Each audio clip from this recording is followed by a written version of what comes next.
مجھے 8 دن کے اندر اندر اس نوجوان کے گھر والوں کا مکمل پتہ چاہیے۔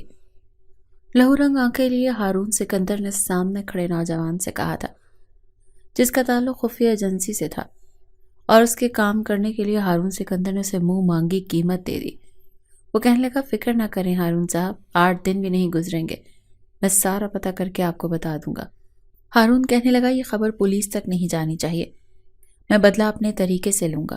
ہارون کی بات سن کر وہ نوجوان کہنے لگا، آپ بے فکر رہیں، جیسا آپ چاہیں گے ویسا ہی ہوگا۔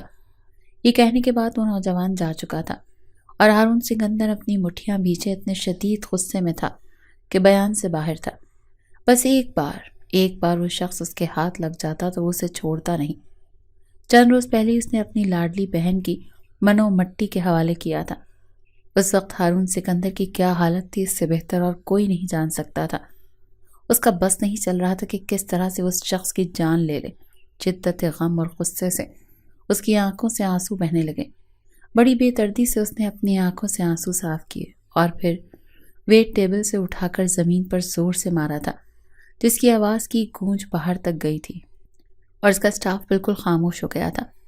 وہ سب جانتے تھے کہ آج کل باس بہت غصے میں ہیں۔ فیمیل امپلائیز کے ساتھ ساتھ میل امپلائیز ہارون سکندر کے سامنے جانے سے گھبراتے تھے۔ ہارون بڑے ضبط سے گزر رہا تھا۔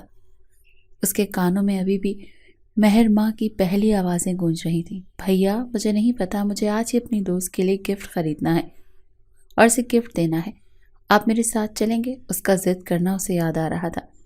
مہر ماں ہارون سکندر سے 12 سال چھوٹی تھی۔ 2 چٹیاں باندھے بڑے لاڈ سے ہارون کا ہاتھ پکڑ کر کہہ رہی تھی۔ وہ کہنے لگا، گڑیا میری بہت امپورٹنٹ میٹنگ ہے، میٹنگ سے فارغ ہو کر میں آ جاؤں گا، یا تم ڈرائیور کے ساتھ چلی جاؤ نا، جو لینا ہے لے لو۔ وہ کہنے لگی، نہیں بھائی مجھے آپ کے ساتھ جانا ہے، پلیز آپ کینسل کریں ساری میٹنگز، کیا میرے لیے اتنا بھی نہیں کر سکتے؟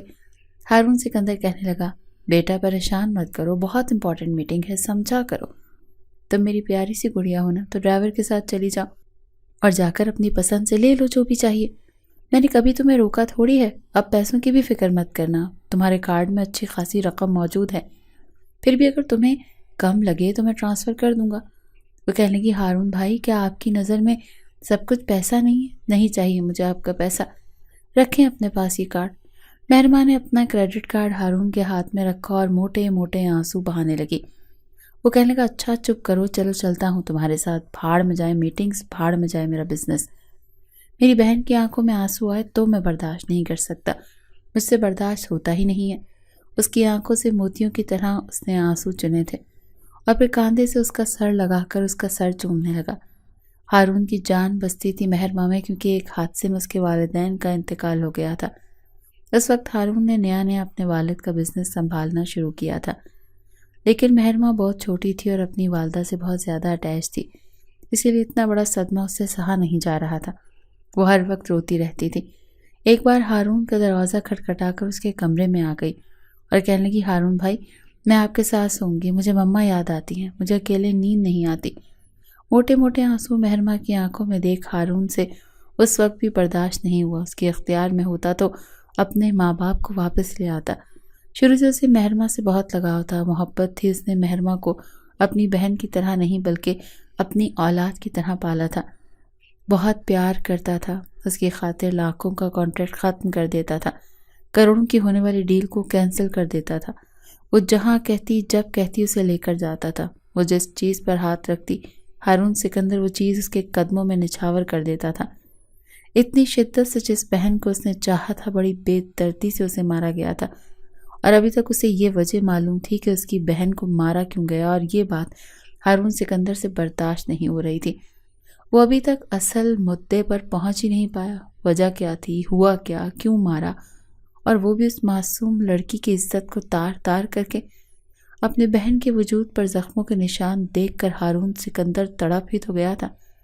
وہ سوچ چکا تھا کہ اس شخص کو چھوڑے گا نہیں، جان سے مار ڈالے گا اور اتنے ہی زخم دے گا جتنے اس نے اس کی بہن کو دیے تھے، بلکہ اس سے بھی زیادہ۔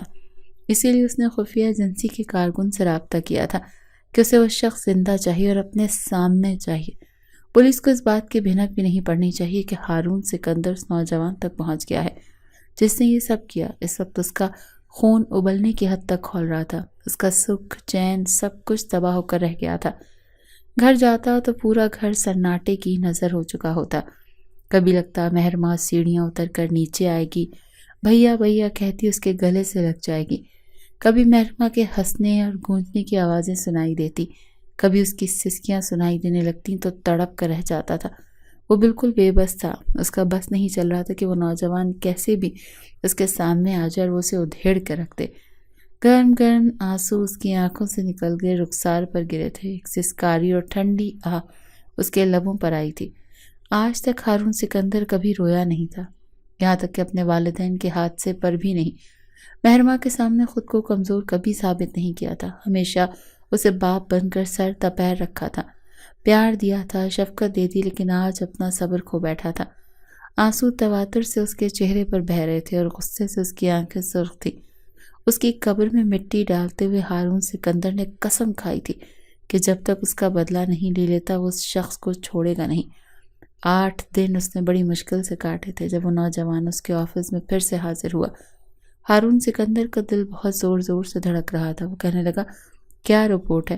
اس نوجوان نے کہا کہ میں نے ہر چیز کو باریکی سے دیکھا ہے۔ وہ نوجوان اس وقت اپنے گھر سے بھاگ چکا ہے اور کہاں گیا ہے فی الحال کسی کو کچھ نہیں پتا، البتہ اس کے گھر والوں کا اور اس کے گھر کا پتہ چل چکا ہے۔ یہ سن کر ہارون نے کہا کہ مجھے اس کے گھر کا پتہ چاہیے۔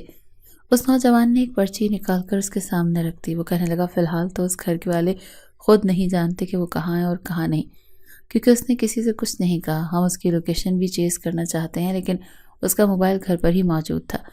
اس سے گھر کا ہی ایڈریس بھی پتہ چلا۔ آپ کی بہن کے موبائل کی ساری ہسٹری جب ہم نے نکال لی تو پچھلے 2 ماہ سے آپ کی بہن رابطہ اس نوجوان سے تھا، اور کال ریکارڈنگ سے یہ بھی پتہ چلتا تھا جس دن آپ کی بہن کو مارا گیا اس دن بھی اس نوجوان سے بات کی، بہن کی بات ہوئی تھی۔ یہ ساری باتیں ہارون سکندر کے لیے کچھ انکشاف سے کم نہیں تھی، کیونکہ مہرماں تو اس سے کچھ بھی نہیں چھپاتی تھی، وہ اسے ایک ایک بات بتاتی تھی۔ پھر اتنی بڑی بات اس نے کیسے چھپائی اور کیوں چھپائی؟ وہ کہنے لگا کہ اس کے گھر میں کون کون ہے۔ ہارون سکندر کے پوچھنے پر وہ نوجوان کہنے لگا اس کی بہن ہے اور اس کے علاوہ ان کے ماموں اور ممانی۔ والدین اس نوجوان کے بھی نہیں ہیں، وہ اپنے ماموں اور ممانی کے پاس رہتا تھا۔ اس کی بہن کا رو رو کر برا حال تھا، کوئی بھی فیضان کے بارے میں کچھ نہیں جانتا تھا کہ اس کا کیسی لڑکی کے ساتھ کوئی چکر تھا کہ نہیں، یا وہ کس کمپنی میں بیٹھتا تھا۔ بظاہر وہ سیدھی سادی نوکری کرتا تھا اور گھر واپس آتا تھا۔ اس کے علاوہ اس کے گھر والوں کو کسی بات کا علم نہیں تھا۔ ہم نے بڑی سختی سے پوچھا کہ آپ جانتے ہیں کہ ہماری فوج سختی بڑوں بڑوں سے سچ اگلوا لیتی ہے۔ نہ اس کے ماموں کچھ جانتے تھے اور نہ ہی ممانی، اور ان کی بہن تو ویسے بھی کم عمر سی تھی، اسے بھی کسی بات کا کوئی علم نہیں تھا۔ یہ سن کر ہارون سکندر نے کہا کہ عمر اس کی بہن تھی۔ جو عمر اس نوجوان نے بتائی ایک آگ تھی جو ہارون سکندر کے اندر دہکی۔ فیضان کی بہن کی عمر تقریباً مہرماں کی عمر کے برابر تھی۔ یقیناً اسے بھی اپنی بہن سے بہت پیار ہوگا۔ اب ہارون سکندر کے دماغ میں جو کچھ چل رہا تھا، اس کی آنکھیں نہ جانے کس جذبے کے تحت سرخ ہونے لگیں۔ اس نوجوان کو واپس بھیج دیا، پھر اپنے گھر پر کال کی اور کہنے لگا ایک ایڈریس بھیج رہا ہوں، تمہیں وہاں جاؤ اور اس گھر میں موجود لڑکی کو اغوا کر کے لے آؤ، اور یاد رکھنا مجھ پر کسی کا بھی شک نہیں ہونا چاہیے، اور یہ کام بہت احتیاط سے ہونا چاہیے کہ لگے کہ حادثاتی طور پر کچھ ہوا ہے۔ ہارون سکندر سوچ رہا تھا کہ فیضان کو بھی وہی اذیت دے گا جس اذیت سے وہ 2 4 ہوا تھا، لیکن وہ نہیں جانتا تھا کہ زندگی سے دوراہے پر لا کھڑا کرے گی۔ چند روز کا انتظار، اس کے بعد ہارون سکندر کی کسی عذاب سے کم نہ تھا۔ بے چینی سے سگریٹ پی کر سگریٹ پی رہا تھا کہ اب اس کے بدلے کا سامان اس کے سامنے نہیں تھا۔ پہلے پہنچے اور کب وہ اپنی بہن کے ایک ایک زخم کا حساب لے گا۔ چند روز بعد ہی اس کے گارڈ کا فون آیا۔ اس نے فون اٹھایا تو کہنے لگا کہ بولو نور، کیا چاہیے؟ انہوں نے کہا کہ ہارون صاحب آپ کا کام ہو گیا، لڑکی کے خفیہ تک ٹھکانوں تک ہم پہنچ چکے ہیں، ہمارے پاس اور کیا ہے؟ ہارون کہنے لگا کہ بس ہمارے تک کمرہ اچھی طرح لاک کیا ہے نا؟ انور کہنے لگے جی صاحب کچھ لاک ہے اور اندر کوئی کھڑکی اور روشن دان بھی موجود نہیں، وہ لڑکی کسی بھی طور پر بھاگ نہیں سکتی، ویسے بھی اس وقت وہ بے ہوش ہے۔ ہارون سکندر کہنے لگا ٹھیک ہے اب تم لوگ جا سکتے ہو۔ نور کہنے لگی جیسے آپ کا حکم۔ ہارون نور کے ساتھ گاڑی کی چابی اٹھائے اپنے آفس میں باہر نکل گیا۔ آج کل ویسے بھی اس کا اپنے بزنس پر بالکل بھی دھیان نہیں تھا، وہ بہت بڑی تکلیف سے گزر رہا تھا اور اس وقت اس کے دماغ پر صرف بدلہ سوار تھا جسے وہ اپنے انداز سے لینا چاہتا تھا۔ وہ فیضان کو وہی اذیت دینا چاہتا تھا، اس سے کئی زیادہ اذیت جو وہ سہ رہا تھا۔ نفرت کا ایک طوفان تھا جو اس کے اندر ٹھاٹے مار رہا تھا۔ جیسے ہی وہ اپنے بزنس اور فلیٹ پر پہنچا تو فلیٹ کے دروازے سے آج تالا کھلا ہوا تھا کیونکہ اسی کے پاس چابیاں تھیں۔ دروازہ کھولتے ہی جیسے وہ اندر آیا تو کمرے کا دروازہ بری طرح پیٹا جانے لگا۔ دروازہ کھولیں، مجھے اپنے گھر جانا ہے۔ سسکیوں کی آواز ہارون سکندر کو اپنے اندر سکونیت بخش رہی تھی، لیکن اس کی بہن بھی ایسے ہی رو رہی ہوگی، دروازہ پیٹ رہی ہوگی، کہہ رہی ہوگی کہ فیضان زندہ کھولو، مجھے اپنے گھر جانا ہے، مجھے ہارون بھیا کے پاس جانا ہے۔ اس لڑکی کی سسکیوں میں سے مہرماں کی سسکیاں سنائی دینے لگیں۔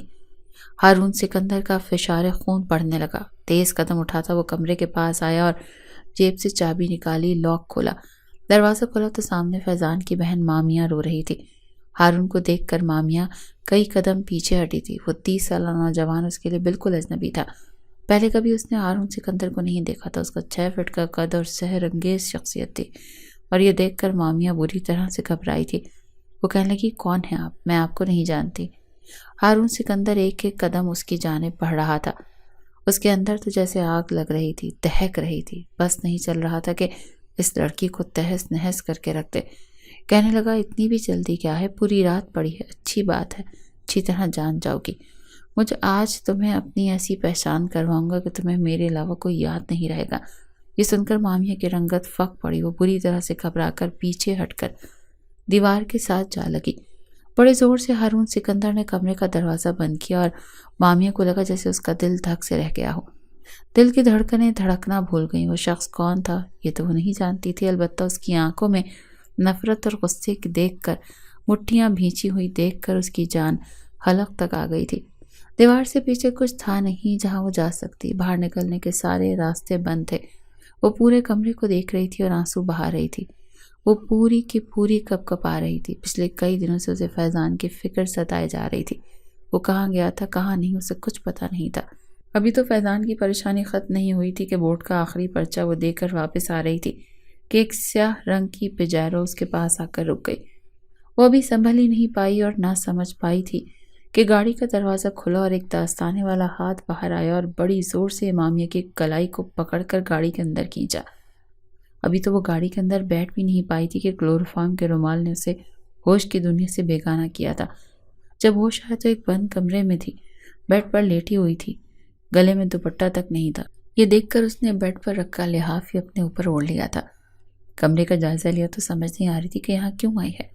سیراب بھی چکرا رہا تھا، لیکن آہستہ آہستہ اسے سب یاد آنے لگا۔ کالی پجیرو، دستانے والا ہاتھ، کلوروفارم کا رومال، اور پھر جلدی سے بیڈ سے اٹھی اور دروازہ پیٹنے لگی۔ کوئی ہے؟ مجھے یہاں سے لایا کیوں ہے؟ خدا کے لیے مجھے باہر نکالو۔ مامیہ رونے لگی، چلانے لگی، لیکن لگتا تھا کہ وہاں کوئی نہیں تھا۔ وہ روئی جا رہی تھی۔ اسے تو وقت تک معلوم نہیں تھا کہ دن ہے یا رات۔ کتنے گھنٹے وہ اس کمرے میں بے ہوش رہی اور بے ہوش ہی پڑی رہی، کسی بات کا علم نہیں تھا۔ تبھی دروازہ کھلا تو ایک اجنبی مرد اس کے سامنے آ کر کھڑا ہوا۔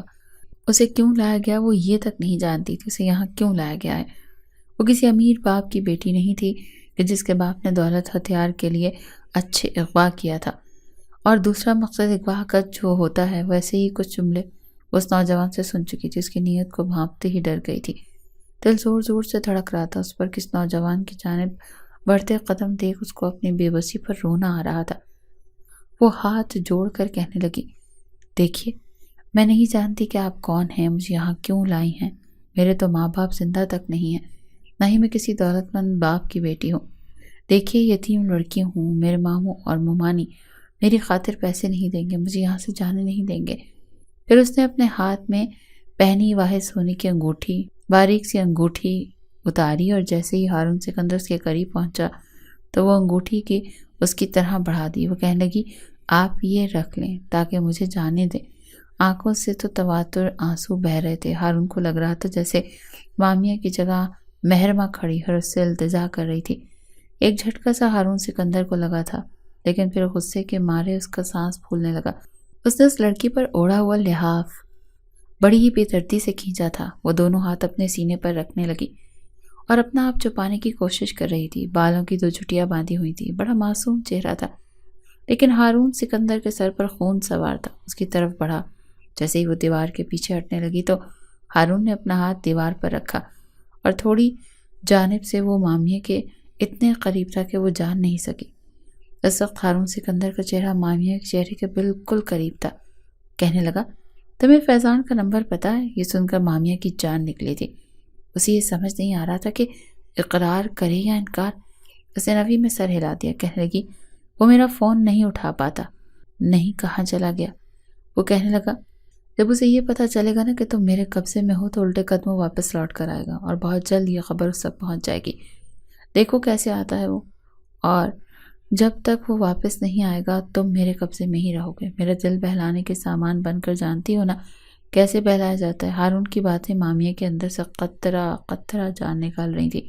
یہ کہتے ہوئے اس نے اپنا دیوار والا ہاتھ ہٹا کر مامیہ کی چٹیا کے آخری سرے کے اندر اپنی انگلی ڈالی اور اس کی چٹیا پر بند ہوا ربڑ بینڈ اس کے گلے سے نیچے اتار کر نہ پھینکنا۔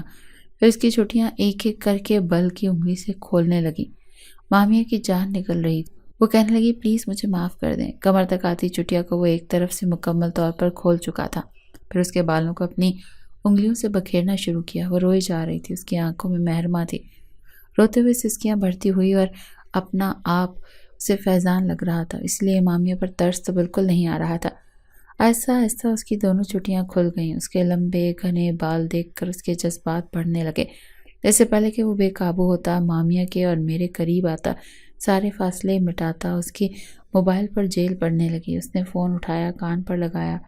بڑی گھبرائی ہوئی آواز میں اس کے مینیجر نے کہا کہ آپ کو بڑی گھبرائی ہوئی ہیں اور آپ کو اس وقت آفس آنا پڑے گا، بہت بڑا مسئلہ ہو گیا ہے۔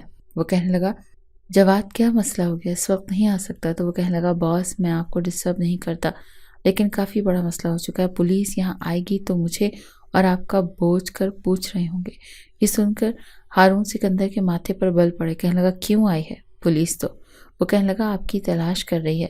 میں نہیں جانتا کہ وجہ کیا ہے، لیکن آپ کو ابھی یہاں آنا پڑے گا اور آئے بغیر معاملہ حل نہیں ہوگا۔ یہ سن کر ہارون سکندر کو فوراً سے واپس جانا پڑا، لیکن جانے سے پہلے مامیہ سے کہہ کر گیا تھا کہ تم سمجھنا کہ میں جا رہا ہوں تو تم آزاد ہو جاؤ گی، چھوڑوں گا نہیں تمہیں۔ یہ کہتا وہ زور سے دروازہ بند کر کے دروازہ لاک کر کے جا چکا تھا۔ وہ بیچاری صبح کی بھوکی تھی، جیسے ہی فیضان کیا اس کی تو بھوک سوکھ کر رہ گئی، ویسے ہی وہ بھی کم کھاتی تھی، اور صبح بنانا ناشتہ پیپر دینے گئی اور واپسی میں اسے اغوا کر لیا گیا اور کسی نے بھی اس کے پانی کا ایک گھونٹ تک نہیں پوچھا تھا۔ جب وہ بے دردی سے اسے دھمکیاں دیتا وہ جا چکا تھا، مامیہ دیوار کے ساتھ ہی بیٹھ کر اپنے گھٹنوں پر بازو پھیلائے رو رہی تھی۔ دوسری جانب ہارون سکندر کی ڈرائیو کرتے ہوئے اپنے آفس پہنچا تھا۔ نیچے پولیس کی 3 موبائل کھڑی تھی۔ وہ حیران تھا کہ آخر پولیس وہاں پر کیوں موجود ہے۔ دل اندر سے کچھ گھبرانے لگا۔ وہ اپنے شاندار آفس کے بلڈنگ میں شیشہ کھول کر اندر داخل ہوا۔ لفٹ میں بیٹھا اور فرسٹ فلور اس نے بٹن دبایا۔ جیسے ہی لفٹ کا دروازہ کھلا، راہداری میں ایک پولیس اہلکار کھڑے تھے اور اندر سے پولیس آفیسر کی بلند آوازوں میں پوچھ گچھ کی آوازیں آ رہی تھی۔ وہ بار بار پوچھ رہا تھا، جانے کیوں؟ اس نے ہارون سکندر سے کہا، کچھ نہیں ہوتا۔ وہ بار بار پوچھ رہا تھا کہ بتائے نا کیوں نہیں ہارون سکندر کہا ہے۔ کچھ دیر میں جیسے ہی ہارون اندر داخل ہوا، پولیس انسپکٹر ماتھے پر بل ڈالے اسے دیکھا اور اس کے پاس قدم بڑھاتا ہوا پہنچ گیا۔ وہ کہنے لگا، تو تم ہو ہارون سکندر؟ وہ کہنے لگا، آہستہ آواز میں بات کرو انسپکٹر، میں اونچی آواز میں بات کرنے کا عادی نہیں۔ ہارون سکندر نے آج تک کبھی بھی بلند لہجے میں کسی سے بات نہیں کی تھی۔ اپنا لہجہ ڈاؤن کرو، اس نے انگلی کے اشارے سے کہا۔ وہ پولیس انسپکٹر اسے غصے سے دیکھ رہا تھا۔ کہنے لگا، تمہیں اندازہ ہے کہ تم کس سے بات کر رہے ہو؟ میں سب انسپکٹر روحان ہوں۔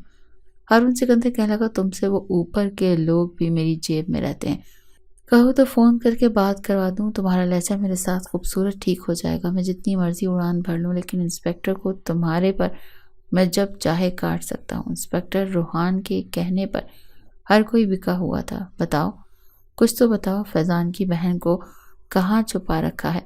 کہاں ہے وہ لڑکی؟ سن کر ہارون سکندر کو ایک جھٹکا لگا تھا۔ وہ حیران بھی ہوا تھا کہ اس نے تو بڑی احتیاط سے سب کچھ کیا تھا، پھر اس کا نام کیوں آیا؟ یہ لڑکی؟ ہارون سکندر کو ایک جھٹکا سا لگا۔ وہ حیران بھی ہوا تھا کہ اس نے تو بڑی احتیاط سے سب کچھ کیا تھا، پھر اس کا نام کیوں آیا؟ کہنے لگا، کس نے FIR کٹوائی ہے میرے خلاف؟ کہاں ہے اریسٹ وارنٹ؟ لاؤ دو۔ دیکھا انسپکٹر، کس بنا پر تمہیں مجھ پر الزام لگا رہا تھا اور میرے آفس میں آ کر دادا دادی دکھا رہے تھے کہ تمہیں تو شاید اندازہ نہیں ہے۔ ہارون سکندر پر FIR کٹوانے والے 100 بار سوچتے۔ روحان نے اریسٹ وارنٹ بھی نہ دکھایا اور کہنے لگا، اس لڑکی کے ماموں اور ممانی نے FIR کٹوائی ہے، اور یاد رکھو میں فیضان کا دوست ہوں، اس کی بہن کہاں ہے؟ یہ تو مجھے زبانی کلامی بتاؤ یا پھر میں ڈنڈے کا استعمال کروں۔ یہ سن کر ہارون سکندر کے تلووں پر لگی تھی اور سر پر جا کر بجی تھی۔ کہنے لگا، تو تم دوستی نبھا رہے ہو انسپکٹر؟ ٹھیک ہے، جاؤ شاباش، تم دوستی نبھاؤ۔ اس نے انسپکٹر روحان کے کاندھے کو تھپ تھپا کر کہا، پھر کہنے لگا، اور میرا ایک پیغام اپنے دوست فیضان کو پہنچا دینا کہ اگر اسے اپنی بہن سے پیار ہے تو میرے سامنے آئے، میرے سامنے آ کر مرد بن کر بات کرے، اور رہ گئی اس کی بہن کی گمشدگی کی خبر تو کل یاد سے سوشل میڈیا دیکھ لینا۔ انسپکٹر کہنے لگا، تمہاری بات کا مطلب کیا ہے؟ وہ کہنے لگا کہ یہ تمہیں کل پتہ چل جائے گا۔ پھر اس نے اپنی جیب سے فون نکالا اور نمبر ملا کر فون پر بات کرنے لگا۔ کہنے لگا، IG صاحب، آپ نے اپنے انسپکٹر کو بات کرنے کا طریقہ سلیقہ نہیں سکھایا، یہ نہیں بتایا کہ ہارون سکندر کون ہے۔ یہ اپنے انسپکٹر سے بات کریں اور اسے اچھی طرح میرا تعارف کروا دیں۔ یہ کہہ کر اس نے نوجوان نے سامنے کھڑے انسپکٹر روحان کو پکڑا۔ جیسے اس نے فون کان سے لگایا تو جی سر جی، جی سر جی کہہ کر پھر اپنے اہلکاروں سے کہنے لگا، چلو یہاں سے، اور جانے سے پہلے ہارون سکندر سے کہنے لگا، یاد رکھنا میں تمہیں چھوڑوں گا نہیں۔ یہ کہہ کر وہ انسپکٹر جا چکا تھا۔ ہارون سکندر آج ایک بہت سی مامیہ کے پاس نہیں بیٹھے تھے، کیونکہ اسے ڈر تھا کہ کہیں کوئی امامیہ پولیس انسپکٹر اس کا ہاتھ نہ پکڑ لے، لیکن وہ سوچ میں پڑ گیا تھا، اگر روحان مامیہ کا پتہ لگانے میں کامیاب ہو جاتا تو یقیناً ہارون سکندر کو جیل ہو سکتی تھی۔ وہ واپس اپنے بنگلے پر آیا، لیکن پوری رات اس کی یہی سوچتے گزر گئی تھی کہ آگے اسے ایسا کیا ملنے والا ہے۔ استعمال کرنا بھی چاہے جانے سے سانپ بھی مر جائے اور لاٹھی بھی نہ ٹوٹے، رنگ بھی چوکھا آئے۔ سانپ بھی مر جائے اور لاٹھی بھی نہ ٹوٹے، کیونکہ بنا بدلہ لیے وہ مامیہ کو چھوڑ نہیں سکتا تھا۔ بس ایک ہی راستہ تھا اس کے پاس، اور صبح تک وہ سوچ کر اس راستے کو اپنائے گا۔ دن کے وقت جب وہ اپنے خفیہ فلیٹ تک پہنچا اور جیسے ہی مامیہ کے کمرے کا دروازہ کھلا تو وہ زمین پر بے ہوش پڑی تھی، کیونکہ 24 گھنٹے سے زیادہ ہو چکے تھے اور اس نے کچھ نہیں کھایا تھا، اسی لیے نڈھال ہو چکی تھی۔ کمرے میں پانی تک موجود نہیں تھا۔ اسے بے ہوش دیکھ کر ہارون سکندر بری طرح گھبرایا تھا۔ جب اس کی نبض چیک کی تو بہت لو تھی، اس کا BP بہت زیادہ ہو رہا تھا۔ اس نے جلدی سے ڈاکٹر کو بلایا اور پھر اپنے ڈرائیور سے کھانا بھی منگوایا۔ ڈرپ لگتے ہی 15 سے 20 منٹ میں مامیہ کو ہوش آ چکا تھا، لیکن وہ بھوک سے نڈھال تھی۔ ڈرپ ختم ہوتے ہی ڈاکٹر نے ڈرپ اتار دی اور کچھ ادویات لکھ کر جا چکی تھی۔ ہارون سکندر سوچ نہیں سکتا تھا کہ نازک سی لڑکی یوں بے ہوش بھی ہو سکتی ہے، لیکن واقعی وہ ایک بات یکسر نظر انداز کر گیا کہ وہ کل بچے اغوا ہو کر آئی تھی۔ اس نے کچھ نہیں کھایا تھا، نہ ہی ہارون سکندر کو اس کے کھانے پینے کی کوئی پرواہ تھی، لیکن اب اس کی حالت دیکھ کر اندر ہی اندر کہیں نہ کہیں اس کو پشیمانی ہو رہی تھی، اور اس نے کھانا کھایا۔ کچھ ہوش مندی آئی تو جو دھماکہ ہارون سکندر نے مامیہ کے سر پر پھوڑا تھا وہ سوچ بھی نہیں سکتے تھے۔ اس نے ایک شاپنگ بیگ اس کی طرف بڑھایا اور کہنے لگا، تیار ہو جا، 1 گھنٹے میں نکاح خواہ آنے والا ہے اور میں تم سے نکاح کروں گا۔ یہ سن کر مامیہ رونے لگی، کہنے لگی، آپ ایسا کیوں کریں گے؟ آپ مجھے چھوڑ کیوں نہیں دیتے؟ میں آپ سے نکاح نہیں کرنا چاہتی، مجھے پلیز یہاں سے جانے دو۔ ہارون سکندر کہنے لگا، میں تمہارے منہ سے کوئی بھی بہانہ نہیں سننا چاہتا اور نہ ہی انکار۔ دیکھو جو کچھ ہوگا لائیو ہوگا، سوشل میڈیا پر سب دیکھیں گے، اس لیے اگر تم نے کچھ بھی غلط کیا یا غلط کہا تو یاد رکھنا اس کے انجام کی ذمہ دار تم خود ہوگی۔ چلو جلدی سے دلہن بنو۔ یہ کہہ کر وہ کمرے سے باہر جا چکا تھا اور مامیہ پھوٹ پھوٹ کر رونے لگی، لیکن جانتی تھی کہ اگر اس نے اس کی بات نہ مانی تو یقیناً وہ اس کے ساتھ کوئی اچھا سلوک نہیں کرے گا۔ اس نے عروسی لباس پہن لیا، میک اپ بھی کر لیا، لیکن آنکھیں آنسوؤں سے لبریز تھیں۔ کچھ دیر بعد جب ہارن نے کمرے کا دروازہ کھلا تو ماریا کو دیکھ کر حیران تھے۔ وہ عربی لباس میں بے حد خوبصورت لگ رہا تھا۔ ہارون سکندر کے دوست اور نکاح خواہ سب پہنچ چکے تھے، لائیو ہی ان کا نکاح ہوا تھا، ویڈیو بھی لائیو بنائی گئی تھی تاکہ فیضان دیکھ سکے، اور وزیر پولیس انسپکٹر بھی جو اس پر FIR کاٹ رہا تھا۔ اس میں مامیہ نے صاف کہا تھا کہ میں یہ نکاح اپنی مرضی اور دلی رضامندی سے کر رہی ہوں، مجھے اغوا نہیں کیا گیا، میں اپنی مرضی سے ہارون سکندر کے ساتھ چلی گئی ہوں، مجھے کوئی بھی ڈھونڈنے کی کوشش نہ کرے اور نہ ہی میرے شوہر کو یہ کوئی پتہ کرے۔ یہ وہ جملے تھے جو ہارون سکندر نے مامیہ سے بولنے کے لیے کہے تھے۔ نکاح ہونے کے بعد اور ویڈیو بن جانے کے بعد مامیہ واپس کمرے میں آ کر پھوٹ پھوٹ کر روتی تھی۔ جب ہی ہارون سکندر اس کے سامنے داخل ہوا، جیسے ہی اس نے کمرے کا دروازہ بند کیا، مامیہ کا دل کسی نے دبوچا تھا اور اس کی رنگت اڑنے لگی تھی، لیکن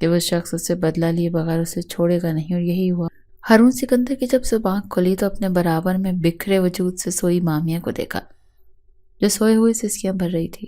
رات وہ بہت بری طریقے سے اس سے پیش آیا تھا کہ مامیہ کے وجود پر اپنی جاریت کے نشان دیکھ کر لب بھیج گیا۔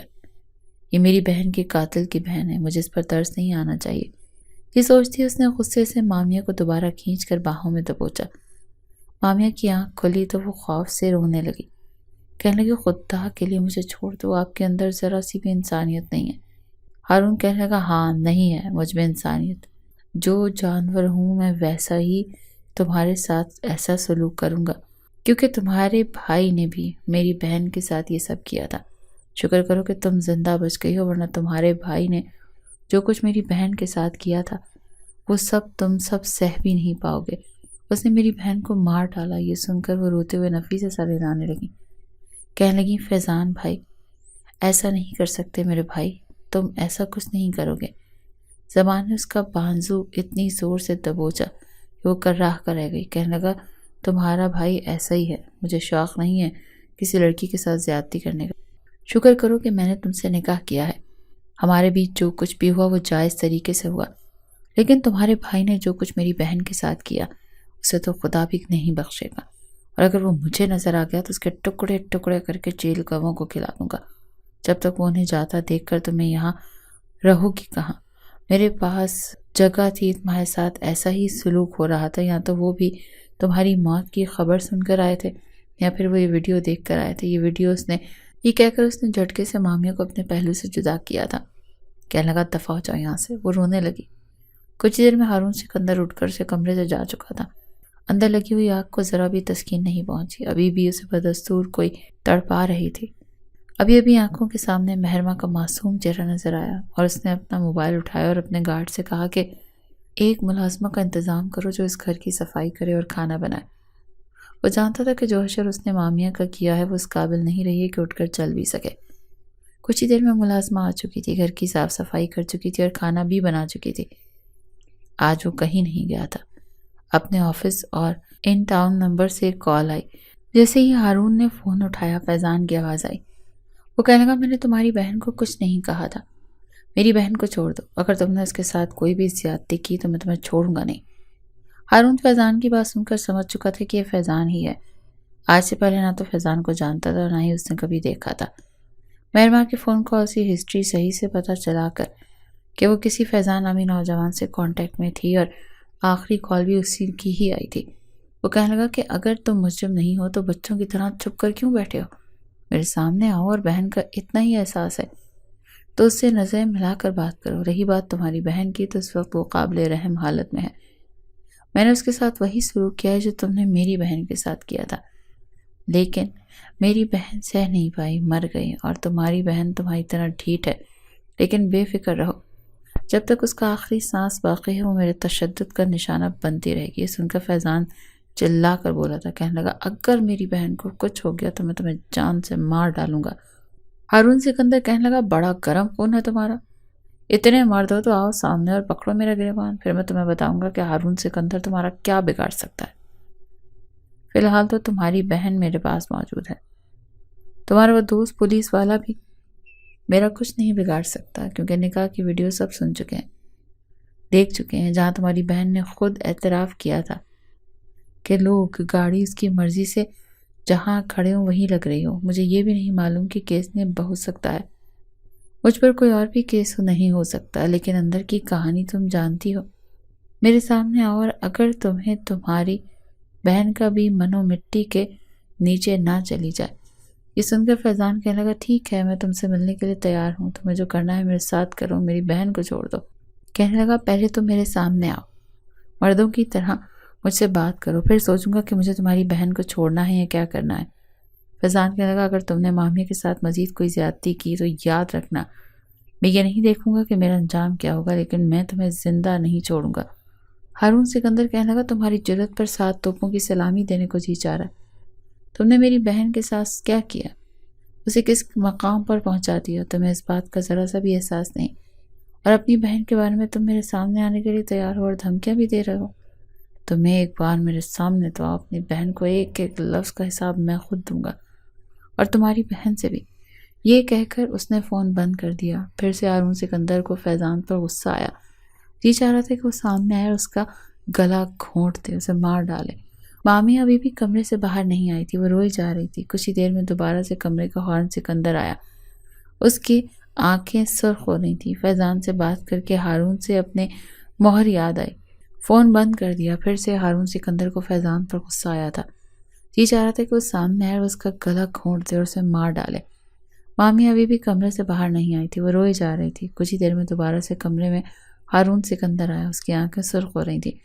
فیضان سے بات کر کے ہارون کو پھر سے مہرمہ یاد آئی تھی۔ اس کے ساتھ ہوئی زیادتی یاد آنے لگی۔ پھر سے مامیہ پر غصہ آیا اور کہنے لگا، تم کیا بستر سنبھال کر بیٹھی ہو؟ چلو باہر آؤ اور ناشتہ کرو۔ یہ سن کر مامیہ پوری کی پوری کانپ کر رہ گئی تھی۔ جو روپ اس نے رات کو ہارون کا دیکھا تھا، وہ اس سے بہت زیادہ خوف کھانے لگی تھی۔ بمشکل ہی وہ بیڈ سے اٹھی تھی اور اٹھ کر دھیرے دھیرے چلتے ہوئے کمرے سے باہر آ گئی تھی۔ کچن میں جا کر اپنے لیے چائے بنائی اور ناشتہ کرنے لگی۔ ہارون اسے ناشتہ کرتے ہوئے دیکھ رہا تھا۔ وہ آہستہ آہستہ آنسو بہا رہی تھی۔ پھر سامنے رکھی کرسی کھینچ کر بیٹھ گیا اور کہنے لگا، تمہارے چہیتے بھائی کا فون آیا تھا۔ یہ سن کر مامیہ حیرت سے ہارون کو دیکھنے لگی۔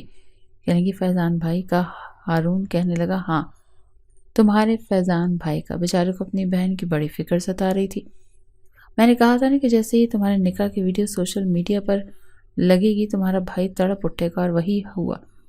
جیسے ہی وہ میرے سامنے آئے گا میں اسے جان سے مار ڈالوں گا، بالکل ویسے ہی جیسے اس نے میری بہن کو مار ڈالا تھا۔ یہ سن کر مامی نے چائے کا کپ واپس رکھا اور کہنے لگی، آپ کو جو بدلہ لینا ہے مجھ سے لے لیں، مجھے مار ڈالیں، لیکن میرے بھائی کو کچھ مت کہیے گا۔ میں نہیں مانتی کہ میرا بھائی کسی بھی لڑکی کے ساتھ اتنی بڑی زیادتی کر سکتا ہے۔ یہ زیادتی کرنا تو آپ امیروں کا شوق ہوتا ہے، ہم غریب ایسا نہیں کرتے۔ میرا بھائی بہت شریف ہے، وہ کبھی کسی لڑکی کی جان نہیں لے سکتا، کبھی کسی لڑکی کے ساتھ ویسا سلوک نہیں کر سکتا جیسا آپ نے میرے ساتھ کیا۔ یہ سن کر ہارون کو بڑا غصہ آیا۔ یہ چھٹانگ بھر کی لڑکی اس کے سامنے زبان چلا رہی تھی۔ ہارون کہنے لگا، اپنا منہ بند کرو، اتنی باتیں سن کر عادی نہیں ہوئے؟ اگر تمہارا بھائی سچا ہوتا تو کبھی بھی منہ چھپا کر بھاگتا نہیں۔ ایک بار میرے سامنے تو ہے، میں اسے چھوڑوں گا نہیں۔ مامی کہنے لگی، خدا کر کے فیضان بھائی کبھی بھی سامنے نہ آئے۔ اگر آپ کو لگتا ہے کہ آپ کی بہن کو میرے بھائی نے مارا ہے تو پھر آپ مجھے مار ڈالیں، لیکن آپ میرے بھائی کو کچھ نہیں کہیں گے۔ ہارون کہنے لگا، اپنے بھائی کو بڑا درد ہے، تمہیں بڑی تکلیف ہو رہی ہے نا، تمہیں یاد رکھنا، چھوڑوں گا میں اسے بھی نہیں۔ اسے جیل کی سلاخوں کے پیچھے ڈال چکا تھا، پھانسی کے تختے تک پہنچا چکا تھا۔ لیکن یہ سن کر مامیہ کی جان نکلی، وہ روئی جا رہی تھی۔ ہارون پہلے تو اسے روتا ہوا دیکھ رہا تھا، پھر اٹھ کر کمرے سے چلا گیا تاکہ نہا کر فریش ہو کر باہر جا سکے، لیکن اس دفعہ غلطی سے وہ اپنا موبائل ٹیبل پر ہی بھول گیا تھا۔ جب مامی نے اس کا موبائل دیکھا تو فوراً سے اسے کھول لیا اور فیضان کا نمبر ملا لیا۔ دوسری طرف تیسری بیل پر ہی فیضان نے فون اٹھایا۔ وہ کہنے لگا، PST، آپ جہاں بھی ہیں آپ وہیں رہیں گی، آپ ہارون سے ملنے والے آتے رہیں گے، وہ آپ کو مار ڈالیں گے۔ بھائی آپ بھی ہارون کے سامنے مت آنا۔ وہ کہنے لگا، مامیہ تم کیسی ہو؟ اس کمینے نے تمہارے ساتھ کیا سلوک کیا؟ مجھے بتاؤ، میں اسے چھوڑوں گا نہیں۔ تم بس ایک بار سوشل میڈیا پر کہہ دو کہ تمہارے ساتھ زیادتی ہو رہی ہے، پھر دیکھو اسے سلاخوں کے پیچھے سے خود پہنچائیں گے لوگ۔ ابھی تو وہ بات کر ہی رہا تھا جب ہارن اچانک سے اپنے موبائل لینے کے لیے ہی باہر آیا۔ جب اس نے دیکھا کہ مامیہ فیضان سے بات کر رہی ہے تو بڑے جارحانہ انداز سے اس کے پاس آیا اور اس کے ہاتھ سے فون چھینا۔ پھر کہنے لگا، کمین، کوئی موقع تم غریب ہاتھ سے نہیں جانے دیتے۔ کیا سمجھتی اپنے بھائی کو فون کرے کہ تو میں تمہیں بخش دوں گا؟ اب دیکھو میں تمہارا کیا حال کرتا ہوں۔ تمہاری ہمت کیسے ہوئی میرا موبائل اپنے ہاتھوں میں پکڑنے کی؟ ساری باتیں فیضان سن رہا تھا، فون کر کے بند چکا تھا۔ فیضان اپنے دوست کے گھر چھپا تھا، لیکن جو کچھ اب ہو چکا تھا وہ زیادہ دیر تک چھپ نہیں سکتا تھا، اسی لیے اس وقت سے اپنے گھر سے باہر نکالا اور ہارون سکندر کے آفس میں پہنچا دیا۔ لیکن اس وقت تو آفس میں موجود تھی اور اس کے سیکرٹری نے ہارون کو بتایا کہ آپ سے ملنے کی خواہش فیضان نام کا نوجوان آیا ہے۔ یہ سن کر ہارون کہنے لگا کہ اسے ویٹنگ روم میں بٹھاؤ، میں آتا ہوں۔ تب تک وہ نہا کر تیار ہو چکا تھا۔ مامیہ روئی جا رہی تھی، لیکن ہارون پر اس کے آنسوں کا کوئی اثر نہیں تھا۔ وہ اپنے آفس گیا۔ کچھ ہی دیر میں فیضان اس کے کمرے میں موجود تھا۔ بڑے غور سے وہ فیضان کے چہرے کی طرف دیکھ رہا تھا، جس کے معمولی سے کپڑے اور چہرے کی بڑی ہوئی شیو یہ بتا رہی تھی کہ وہ کتنے لو سٹینڈرڈ کا ہے اور اس کا کچھ بھی نہیں بگاڑ سکتا۔ ہارون سکندر کہنے لگا میری بہن نے تمہارا کیا بگاڑا تھا؟ فیضان کہنے لگا سچ بتاؤں گا تو تم یقین نہیں کرو گے، اسی لیے جو تم کرنا چاہتے ہو کر سکتے ہو، بس مامیوں کو چھوڑ دو۔ تمہیں اگر لگتا ہے کہ تمہاری بہن کا مجرم میں ہوں تو تمہارے سامنے کھڑا ہوں، جو چاہے کر سکتے ہو۔ پولیس کو پکڑوا دو، پھانسی چڑھوا دو یا خود گولیوں سے بھون ڈالو۔ تم امیروں کے ظلم و ستم کو سہنے کے لیے تو ہم غریب پیدا ہوئے ہیں، جو چاہے ہو کر لو، لیکن میری بہن کو پہلے چھوڑ دو۔ ابھی کے ابھی میرے سامنے سے طلاق دو، اسے جانے دو، کیونکہ اس معصوم کا تو کوئی قصور نہیں ہے۔ ہارون کی توقع کے خلاف وہ نوجوان ہتھیار پھینک چکا تھا۔ اسے تو لگا تھا کہ وہ اس سے لڑے گا، جھگڑے گا، یہ کچھ بدماش قسم کا ہوگا، لیکن وہ ایک سادہ سا نوجوان تھا۔ ہارون کہنے لگا کہ میں سچ سننا چاہتا ہوں، بتاؤ مجھے سچ کیا ہے؟ فیضان کہنے لگا سچ سننے کی تمہاری ہمت نہیں ہے، تمہیں لگے گا کہ میں جھوٹ بول رہا ہوں، اسی لیے جو تمہیں لگ سکتا ہے اس پر ایمان لے آؤ۔ اب مجھے جو سزا دینا چاہتے ہو دے دو، بس میری بہن کو چھوڑ دو۔ ہارون کہنے لگا سچ بولو، میں سننا چاہتا ہوں۔ کہنے لگا تمہاری بہن جس کالج میں پڑھتی تھی میں وہیں کا واچ مین تھا۔ کالج کے باہر کھڑا ہونا اور لڑکیوں کی حفاظت کرنا میری ذمہ داری تھی، لیکن میں نہیں جانتا تھا کہ وہ میری محبت میں مبتلا ہو جائے گی۔ میں اس کے چھوٹے موٹے کام کر دیا کرتا تھا، کبھی کوئی نوٹس فوٹو اسٹیٹ کروا دیے تو کبھی اس کی کوئی ڈاکومنٹ فوٹو اسٹیٹ کروا دی۔ یہاں پر اسے کینٹین کی چیزیں سب کچھ پسند نہیں آتی تھیں، تو میں سامنے بنے فاسٹ فوڈ پوائنٹ سے اس کے لیے من پسند چیزیں لا کر دیتا تھا، بدلے میں وہ مجھے پیسے بھی دیتی تھی، اور ہم غریب چار پیسوں کی خاطر ہی تو ایسے کام کیا کرتے ہیں۔ لیکن میں نہیں جانتا تھا کہ میری چھوٹی موٹی مہربانیوں کا وہ کچھ اور ہی مطلب نکالنے لگی ہے۔ جب اس نے پہلی بار مجھ سے محبت کا اظہار کیا تو میں منع کر دیا۔ میں نے کہا کہ میں آپ کی حیثیت کا نہیں ہوں، لیکن کم عمر تھی، جذباتی سی لڑکی تھی، کہتی تھی کہ میرا بھائی بہت امیر ہے، میں اسے کہوں گی تو تمہیں بھی امیر بنا دے گا۔ لیکن میں کسی کا احسان نہیں لینا چاہتا تھا، میں اسے بار بار سمجھاتا رہا۔ میں نہیں جانتا تھا کہ اس نے کیسے، لیکن اس نے میرا نمبر حاصل کر لیا۔ شاید میرے برابر میں بیٹھا میرا دوست اسے میرا نمبر دے چکا تھا۔ وہ بار بار مجھے فون کرتی تھی، مجھ سے باتیں کرنے کی کوشش کرتی تھی، میں انکار کر کر تھک چکا تھا، اسے سمجھا کر بھی تھک چکا تھا، لیکن وہ بہت ضدی لڑکی تھی۔ بہرحال میں نے بھی اس سے محبت کرنے لگا، لیکن میں نہیں جانتا تھا کہ اس کی دوست اسے آوارہ لڑکوں کے ساتھ پھنسانا چاہتی ہے۔ اس کی دوستی اپنے کزن سے کروانا چاہتی ہے تاکہ اس کی دولت حاصل کر سکے، اس لڑکی کے ساتھ کچھ غلط کر سکے۔